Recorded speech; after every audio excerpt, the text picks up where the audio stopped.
آپ کے علم میں ہوگا کہ اس وقت دنیا کی کل آبادی سمجھی جاتی ہے 6 ارب یعنی 600 کروڑ. اس میں کم سے کم 120 کروڑ مسلمان ہیں امت مسلمہ. گویا کہ ہر 5واں انسان جو ہے دنیا میں وہ حضور صلی اللہ علیہ وسلم کا کلمہ پڑھتا ہے. اتنی بڑی تعداد. اس کے ساتھ ہی کتنا بڑا علاقہ جو ہے اس زمین کا وہ اللہ تعالیٰ نے اس امت کے قدموں تلے رکھا ہے.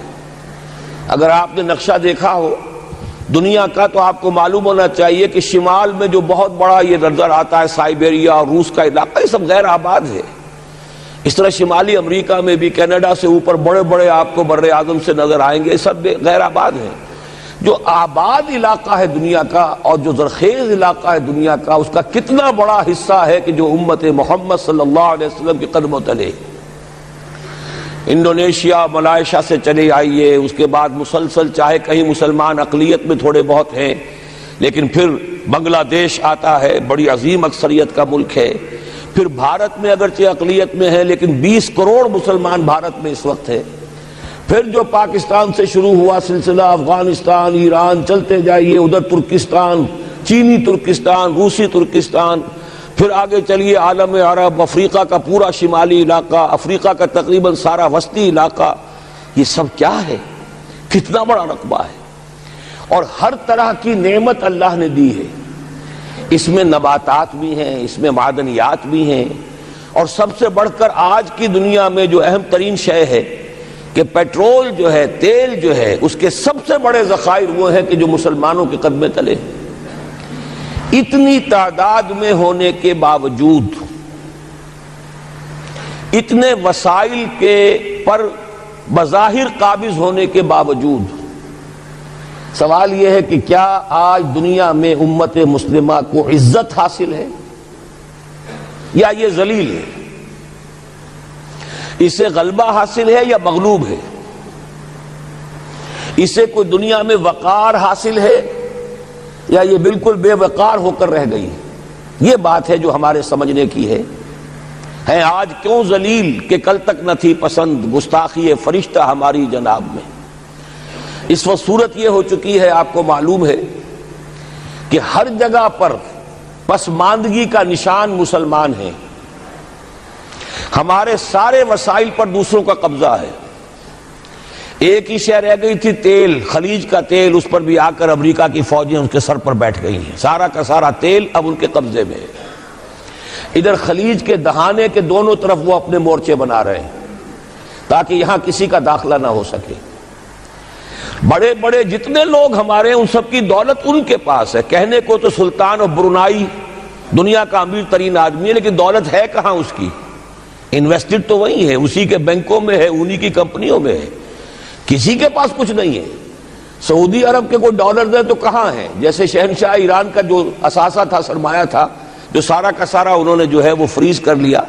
تو یہ دولت تو ساری وہی ہے. کہنے کو ہے کہ آپ کے اکاؤنٹ میں اتنا روپیہ ہے، لیکن سوال یہ کہ وہ اکاؤنٹ فی الواقع کس کے قبضے میں ہے؟ پھر آپ کو معلوم ہے کس طریقے سے مسلمانوں کے ساتھ سلوک ہو رہا ہے. ہر جگہ پر جہاں چاہیں، جس طرح چاہیں انہیں ستا لیں. اور ان میں بھی سب سے بڑھ کر جو بات میں آپ سے کہوں گا، آج دنیا میں جتنے بڑے پیمانے پر محمد عربی صلی اللہ علیہ وسلم کی توہین و تذلیل ہوئی ہے، پوری انسانی تاریخ میں نہیں ہوئی.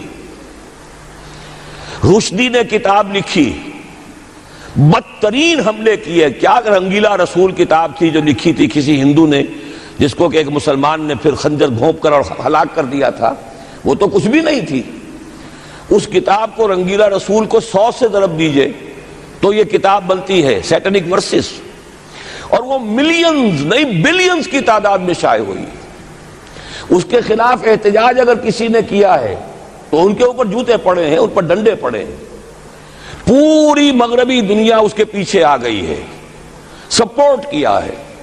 لے دے کے ایک ملک نکلا ایران، اس نے کم سے کم یہ کہ اس کے قتل کا فتویٰ تو دیا، لیکن کیا کرے، قتل کرنے کی تو نوبت نہیں آئی. پورا عالم عیسائیت اس کی پشت بنا ہے، اس کی مدد کر رہا ہے.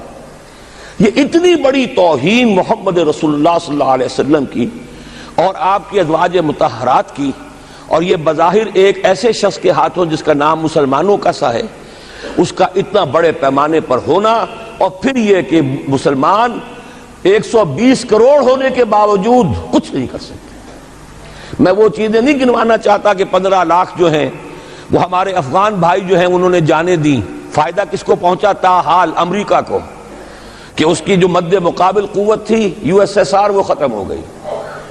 اسی طریقے سے جو کچھ کشمیر میں ہو رہا ہے، ہماری بے ہمیتی، بے غیرتی کا عالم یہ ہے، ہم کچھ اندر خانے تھوڑی بہت کو مدد کر کے سمجھتے ہیں کہ ہم نے فرض ادا کر دیا، جبکہ فرض تو یہ ہونا چاہیے تھا کہ ہم براہ راست اعلان کرتے اور انڈیا کو الٹیمیٹم دیتے کہ سٹاپ دس بزنس، یا یہ کہ پھر ہم سے جنگ ہے۔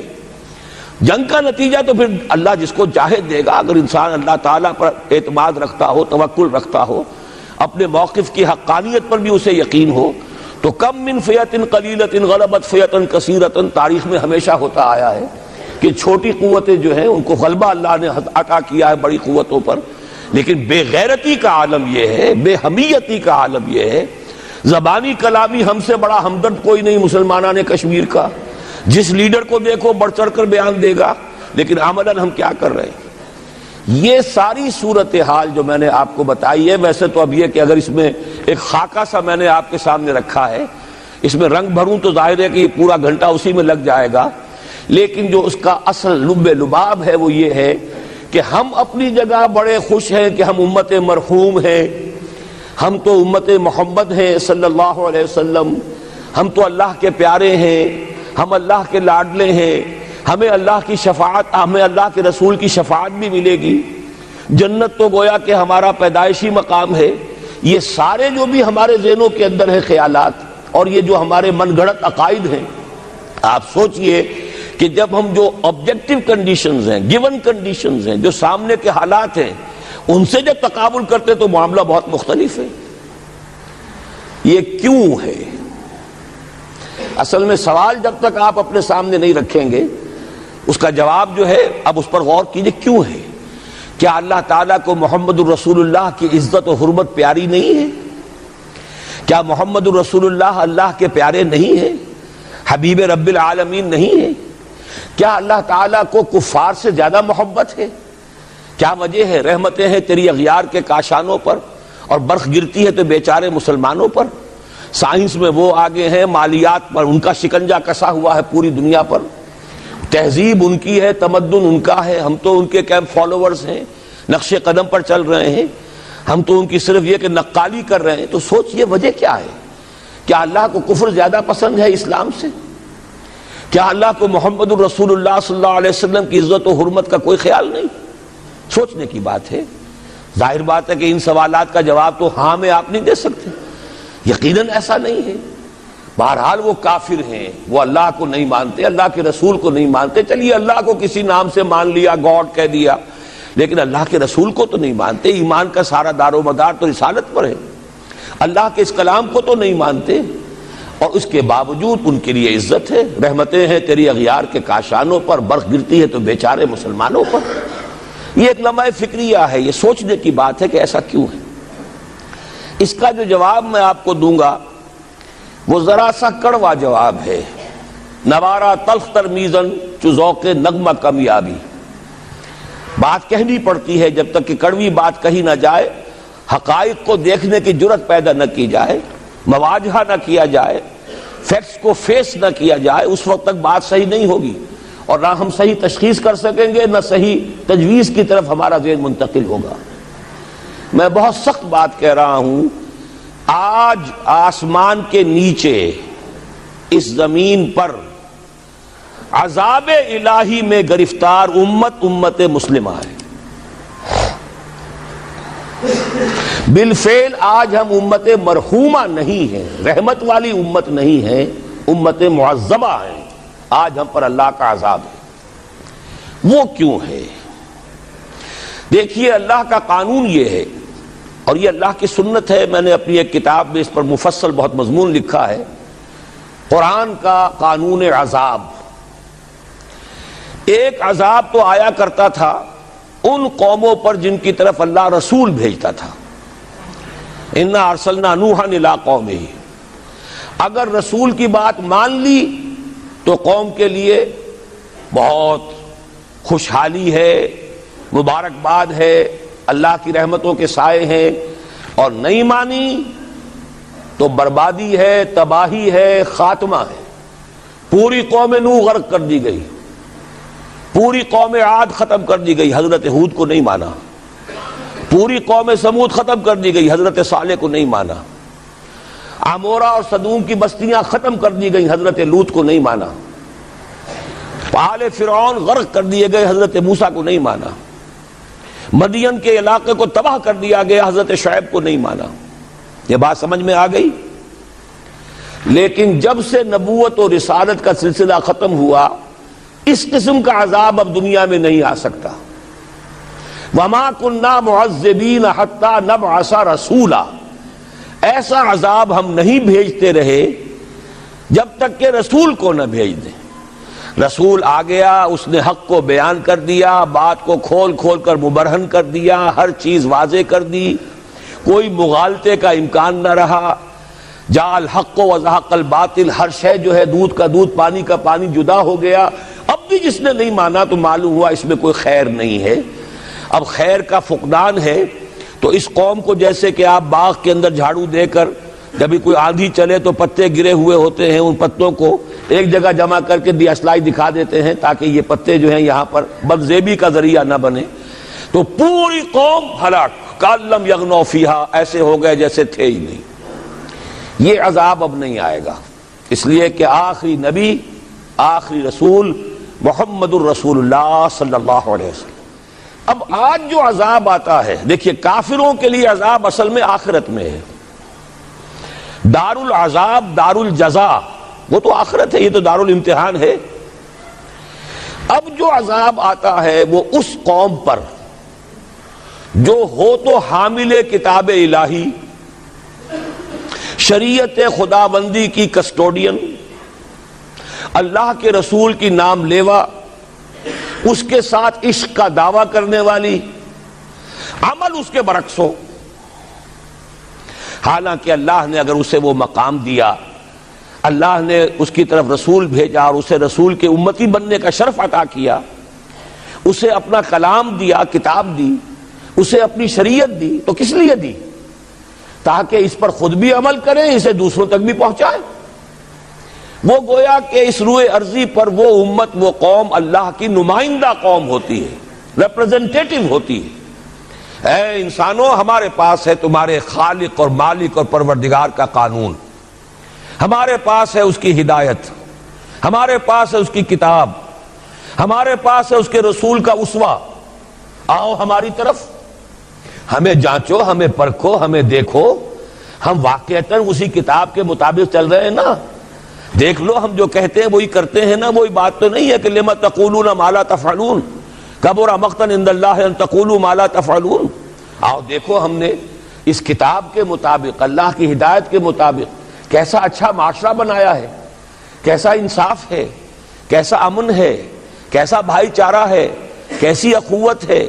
آؤ دیکھو ہمارے ہاں تقسیم دولت کا نظام کتنا صحیح ہے۔ ایسا نہیں ہے کہ کوئی جو ہے اسے دولت کی بدہضمی ہو رہی ہو اور کوئی وہ ہے کہ جو بھوکا مر رہا ہو، ایسا نہیں ہے۔ دیکھو ہمارے ہاں انسانی شرافت، انسانی عزت، انسانی پریسٹیج اور انسانی حقوق۔ لا يبقى على ظهر الارض بيت وبر ولا مدر الا ادخله الله كلمة الاسلام بعز عزيز وذل ذليل اما يعزهم الله فيجعلهم من اهلها او يذلهم فيدونون لها۔ یہ ہے حدیث مسند احمد ابن حنبل کی۔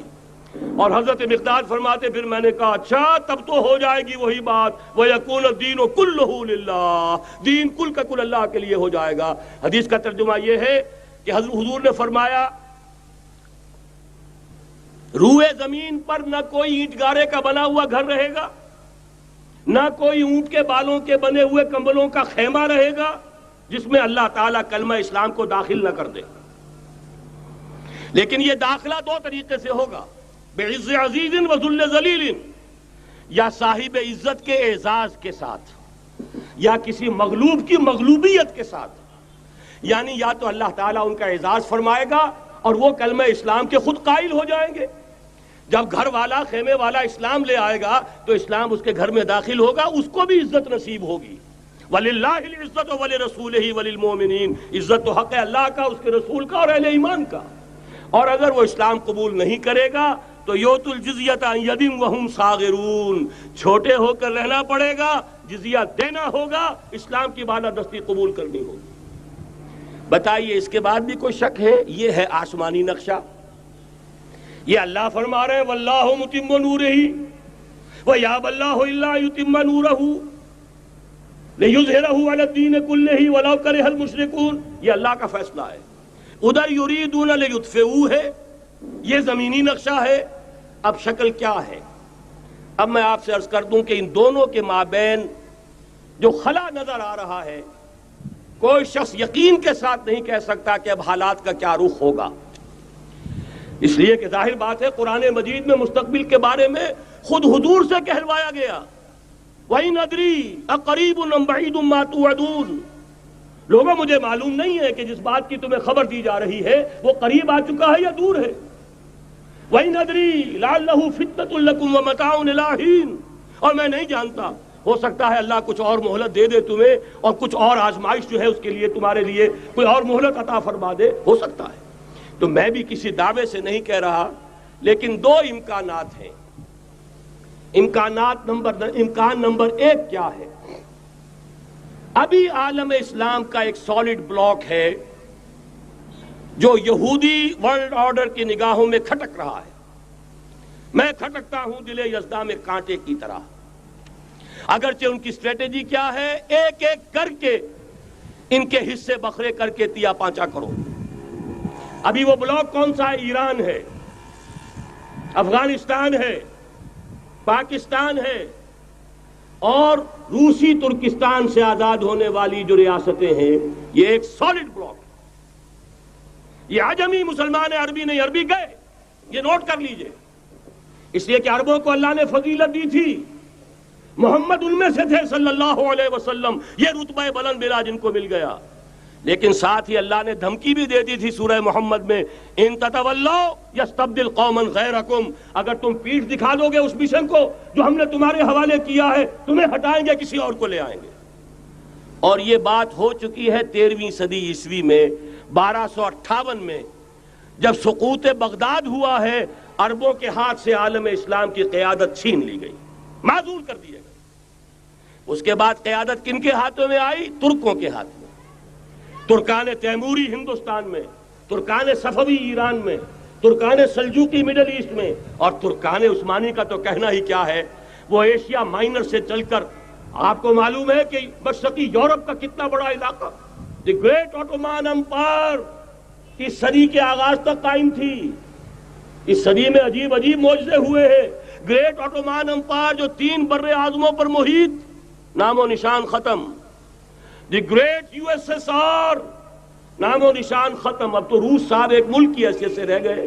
یہ اس صدی میں دو اور وقت نہیں ہے میں اور آپ کو کیا بتاؤں، اس صدی میں تو بڑے بڑے عجیب عجوبے ہوئے ہیں، بڑی بڑی 2 عظیم جنگیں ہو چکی ہیں، تیسری جو ہے سر پر کھڑی ہے، دور نہیں ہے، جس کو حدیث میں کہا گیا ہے الملحمۃ العظمی، تاریخ انسانی کی عظیم ترین جنگ، اور وہی صلیبی جنگ جس کا آغاز بوسنیا سے ہو چکا ہے۔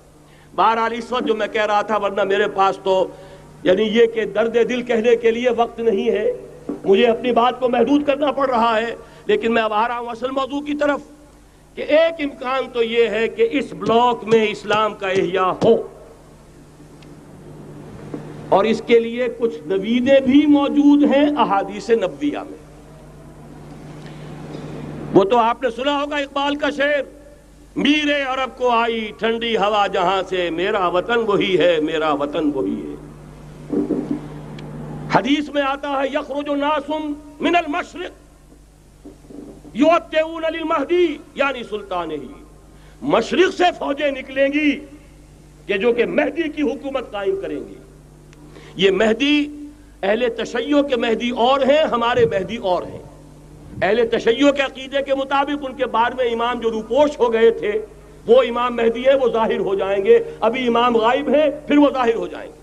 ہمارے نزدیک یہ مہدی پیدا ہوں گے یا ہو چکے ہوں، اور یہ ہوں گے حضرت فاطمہ کی نسل ہی سے رضی اللہ تعالی عنہا، لیکن عالم عرب کے اندر پھر ایک طاقت بن کر ابھریں گے، باطل کی قوتوں کے خلاف جہاد کریں گے، لیکن ان کو مدد آئے گی دو طرف سے، ایک زمینی مدد آئے گی مشرق سے، ایک آسمانی مدد آئے گی۔